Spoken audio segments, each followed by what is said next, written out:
আমরা সাজুকে আসলো তোমরা চুয়া চুয়া কইলা কেন শিলচর আইও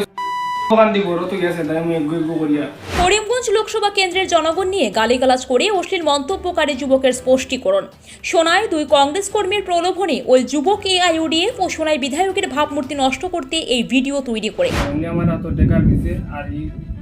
গাঞ্জা খান দিছে দিয়া ফালিবান দিছে আমার মাথা দিয়ে হাইলাকান্দি করিমগঞ্জ তারে গড়িয়া সেটাইতাম ফাইনালি আমারে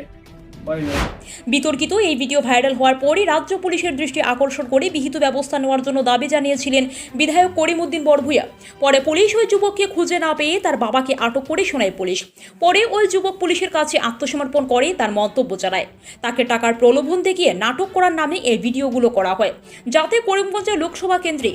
UDF এর ভাবমূর্তি বিনষ্ট হয়। কিন্তু ভিডিও ভাইরাল হওয়ার 24 ঘন্টার মধ্যেই আসল ঘটনা প্রকাশ্যে আসায় চাঞ্চল্য দেখা দিয়েছে। ইতিমধ্যে প্রলোভন দেওয়া ওই দুই কংগ্রেস কর্মীকে জালে পুরতে অভিযানে নেমেছে সোনাই পুলিশ। সোনাই থানায় ধনীপুরের সাইনুল হক ও আলম চৌধুরী নামের দুজন কংগ্রেসের বিরুদ্ধে মামলা করেছেন ওই যুবকের মা। জানা গেছে ওই দুই কংগ্রেসই সোনাই প্রাক্তন বিধায়ক আমিনুল হক লস্করের ঘনিষ্ঠ লোক। করিমগঞ্জে UDF ও বিধায়ক সাজুর ভাবমূর্তি নষ্ট করার উদ্দেশ্যে এই চক্রান্ত করেছিল তারা। আমার বাড়ি ধনীপুর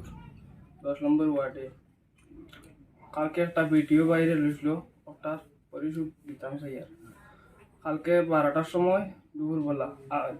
ধনীপুরের আলম আর আমরা সাইনুল ভাই তারা দলে আমার নেওয়া হয়েছেন একটা ভিডিও বানাইতাম নাটক আমারে একটা নাটক বানাইতাম আমি বলছি না এই নাটকটা বুটন নাটক আমার কিছু নাটক বানাইতাম আমি বলছি না নাটকটা আমি বানাইতাম না তারা কিছু দর টেকা খাইছিল নাটক একটা বানাইতাম এগুলো কিচ্ছু হইতো না। আমি বলছি না যদি কিচ্ছু হয় তে বাদে কিতাব বললাম হতে জানো ভিডিওগুলো বানাইও না। তারা কইছো না যদি কিচ্ছু হয় তে আমরা এগুলো দরকে সামাল দিব বাদে ভিডিওগুলো বানাইছি বানানি বাদে সাইনলি আমার হাত ডেকার দিছে আর এই গাঞ্জা খান দিছে দিয়া ফালিবান দিছে আমার মাথার বান্দার বাদে ভিডিওগুলো হয়ে গেছে হওয়ার বাদে আমি লগে লগে ঘর হয়ে গেছি হওয়ার বাদে আমি আমার ভিডিওত কইছি হাইলাকান্দি করিমগঞ্জ তারে দরিয়া সেটাইতাম সাইনলি আমারে কই লইছে কইছে আলাগ আলাগ গালিবার কথা এই কাগজে খান লিখে দিয়া কইছে আমার তাই ইউটিউবের মানুষ আসলাম কংগ্রেসের আসলাম যে দলে কই লইছেন আমার ভিডিও বানাই লইছেন তারা কংগ্রেসের তারা নাটক বানাই থাকে এরকম করে লইছেন সাইনুল ভাই গরো সাইনুল ভাই গরো যাবার সাইনুল ভাই বুঝাই যখন আনিয়া দিছেন আমার হাত দিয়া আমি গাঞ্জা দিয়া মাথা ফালি বান্ধিয়ে দিছেন চলে আমার হুয়া গেছে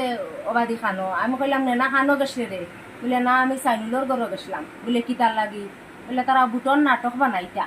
বলে তুমি কিয়র বুটন নাটক বানাইতা রে তুই নাবো বুটো হবো তোর নাম লাগছে না তুমি কিয়র বুটন নাটক বানানি গেছত রে তোর বাপে যদি তা শুনো এমতি কিতা কইবার আমার মারবা গালিবা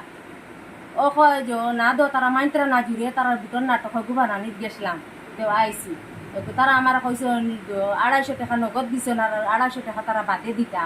ও বাদে আমি তার বড় ভাই এগুলো আমার দ্বারও আসলো তার চাচার ঘরের ভাই ওগুলো কইছি শুনো চান্দ